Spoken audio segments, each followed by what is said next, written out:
আমি যে ঈদগাহ নামাজ পড়াই ডাইরেক্ট কই তোরা যদি রোজা রাখছ না আমি সব চিনি, আপনারা একটু পরে রেডি থাকেন, আপনাদেরকে ঈদগাহ থেকে বের করে দেওয়া হবে। সবজি চাই দিয়ে মাথা নিচু করে এটা করে আর আমার ফেলে এমনি হেরা বালা করে আমার গেরাম হলে কিন্তু হেরা বালা করে আমি খুব সমস্যা, আমি ডাইরেক্ট কয়ে লাই। আমি কেডা বেনসন খাইছ সবই দেখছি,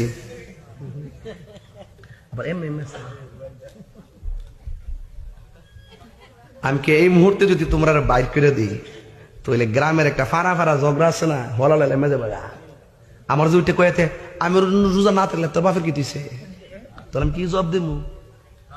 এই জন্য ডরে মারের ডরে আর ব্যবহারের ডরে কিছু কই না, নাহলে গাটা দইরে বের করে দিলাম। হাদিস শরীফের মধ্যে আছে রোজার ঈদ একমাত্র ঈদুল ফিতর শুধুমাত্র রোজাদারের জন্য।